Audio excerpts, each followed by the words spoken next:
ধরুন আপনি রাস্তা দিয়ে যাচ্ছেন আর যেতে যেতে কোনো লোক একটি খুব খারাপ কাজ করলো, আপনি তার প্রতিবাদ করলেন। প্রতিবাদের প্রতিউত্তরে সেই লোকটি কিন্তু আপনাকে কতগুলি খারাপ কথা বলল। আপনি আবারও তার প্রতিবাদ করলেন। তার প্রতিউত্তরে লোকটি আবারও কিছু খারাপ কথা বলল। আপনি আবারও প্রতিবাদ করলেন এবং তারপর লোকটি তার প্রতিউত্তরে যে খারাপ কথা আপনাকে বলল, তারপরে আর কিছু বলার ভাষা কিন্তু আপনার রইল না, কারণ আপনি তার থেকে খারাপ কথা বলতে জানেনই না।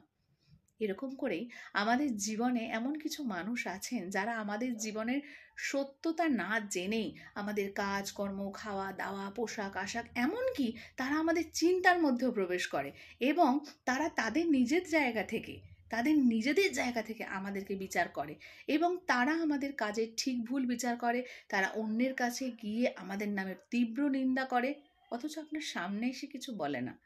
এই সমস্ত লোকদের সঙ্গে আপনি ভাবছেন তাদের উত্তর দেবেন? একেবারেই নয়।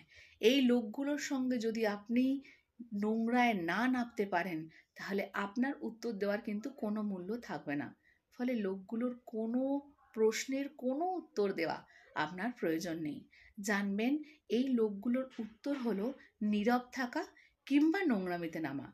ফলে আপনি তো নোংরামিতে নামতে পারবেন না, আপনি নীরব থাকুন। আর আপনার কাজের পরিচয় একদিন সে পাবেই।